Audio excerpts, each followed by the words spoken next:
సంఘం చైర్మన్గా ఈరోజు ఎమ్మెల్యేగా విప్పుగా కూడా ఉండి పుట్టినరోజే మన ప్రియతమ నాయకుని మీ ప్రాంతాన్ని పిలిపించుకున్న ఐలయ్య గారికి జన్మదిన శుభాకాంక్షలతో పోయినసారి డిసెంబర్ మన గౌరవ ముఖ్యమంత్రి గారు వారు పుట్టినరోజు కూడా ఇక్కడికి వచ్చి ఆ తర్వాత మనం మూసి పర్యటన వెళ్ళడం జరిగింది.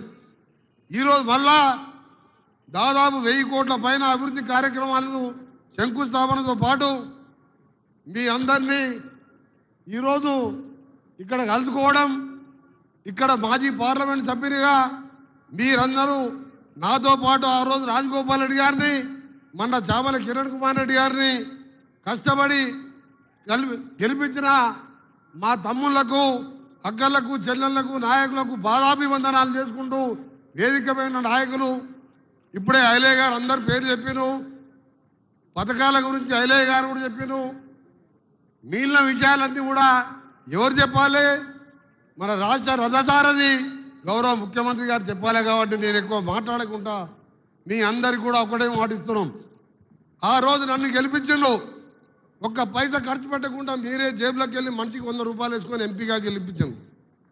గెలిచిన రోజే ఆ రోజు చెప్పినాం. మనం యాదగిరి గుట్ట ర్యాలీలో మనం ఏం చెప్పినాం?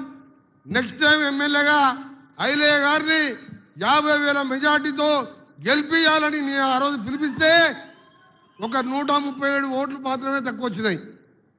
అంటే లక్ష్మీనరసింహస్వామి అంత పవర్ఫుల్, 137 ఓట్లే తక్కువ వచ్చినాయి.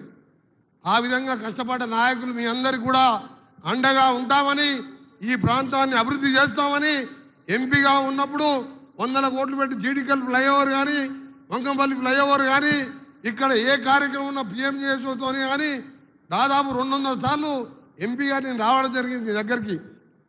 ఐలయ్య గారు ఏ చిన్న కార్యక్రమం ఇచ్చినా రావడం జరిగింది.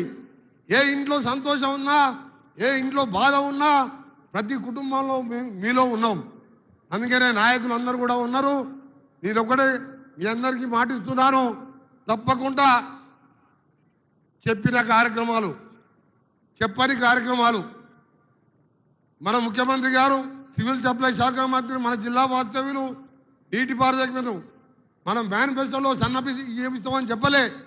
ఇవాళ పేదవాడు మన హుజూర్నగర్లో స్టార్ట్ చేసినప్పటికెళ్ళి కోటీశ్వరులు తినే బియ్యం, గతంలో రేషన్ షాప్ బియ్యం అమ్ముకునే వాళ్ళు ఇవాళ ఎంత సంతోషంగా 2 బూటల సన్న బియ్యంతో ధనవంతుల్లాగా ఆనందం మన మేనిఫెస్టోలో పెట్టామా?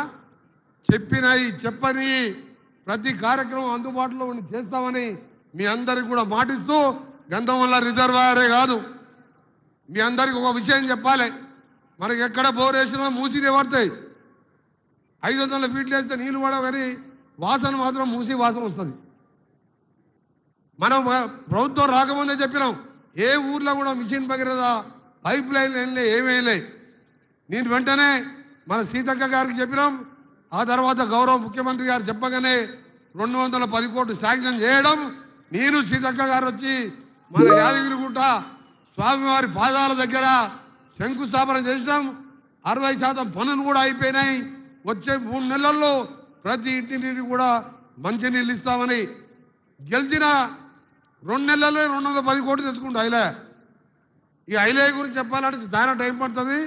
వారు పుట్టినరోజు సందర్భంగా మళ్ళా ఎమ్మెల్యే గెలిపిస్తారు మీరు. కానీ ఆయన ఎంత పట్టుదలంటే ఒక పని ఉందంటే పట్టుకోడు.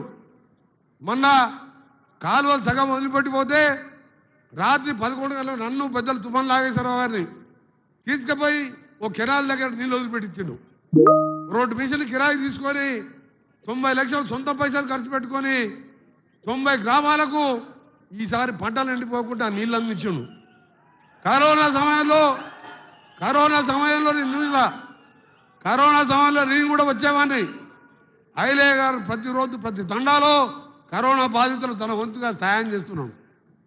అందుకని తప్పకుండా ఆయన నాయకత్వంలో వచ్చే నెలలో ఎప్పుడు ఎన్నికలు వచ్చినా ఒక జడ్పీటీసీ, ఒక సర్పంచ్ కూడా ఎట్టి పరిస్థితుల్లో ఆలయంలో పోకూడదని మీ అందరూ కూడా విజ్ఞప్తి చేస్తూ, ముఖ్యమంత్రి గారు, మంత్రులు, హెల్త్ మినిస్టర్ గారికి ప్రత్యేకంగా ధన్యవాదాలు. ఇన్ఛార్జ్ మినిస్టర్ గారికి గోడౌన్స్ ఇచ్చినందుకు, ఉత్తమ్ కుమార్ రెడ్డి గారికి, ముఖ్యంగా చామల కిరణ్ రెడ్డి గారితో పాటు మీ ప్రియతమ నాయకుడు రాజగోపాల్ రెడ్డి గారు మన పార్లమెంట్ ఎన్నికల్లో మీకోసం ఏ విధంగా కష్టపడడం మీ అందరికీ తెలుసు. అందరం ఉన్నాం మీ అమ్మడి.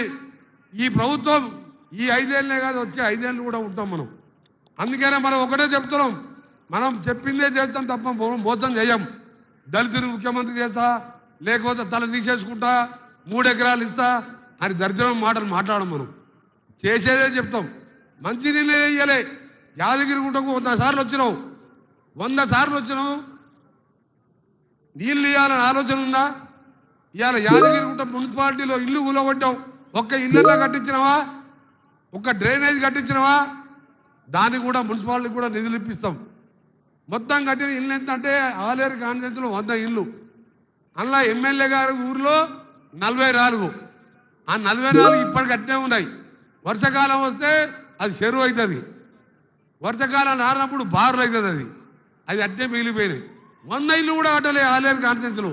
ఇవాళ 5 లక్షల రూపాయలతోని, 5 లక్షలు అంటే మామూలు విషయం కాదు, 5 లక్షలతోని ప్రతి ఊరూర ముగ్గు పోసుకుంటూ ఆ పేదోళ్ళ ముఖాల సంతోషంలో చూసుకుంటూ ఇందిరమ్మ ఇల్లు పునాదులు పోసుకుంటున్నాం. అంటే ఇది అది అసలైన ప్రజాప్రభుత్వం తెలియజేసుకుంటూ మరొకసారి ఐలయ్య గారికి జన్మదిన శుభాకాంక్షలతో పాటు వేదిక మీద ఉన్న సహచార మంత్రివర్యులు పొంగులేటి శ్రీనివాసరెడ్డి గారికి ప్రతి ఒక్కరికి పేరు పేరున, ఎందుకంటే ఇంకా ఉత్తమ్ కుమార్ రెడ్డి గారు మాట్లాడిన తర్వాత మన ముఖ్య అతిథి ప్రియతమ ముఖ్యమంత్రి గారు మాట్లాడతారు. ఇంకా వారికి హైదరాబాద్లో వేరే ప్రోగ్రామ్స్ ఉన్నాయి కాబట్టి మీ అందరూ కూడా తప్పకుండా మీ అందరికీ అందుబాటులో ఉండి సేవ చేస్తామని మరొకసారి తెలియజేసుకుంటూ అందరికీ నమస్కారాలు. జై హింద్. ధన్యవాదాలన్నా. ఇప్పుడు మన ప్రియతమ నేత అపర భగీరథుడు మండు టెండల్లో 120 చెరువులు నింపినటువంటి మన ఉత్తమ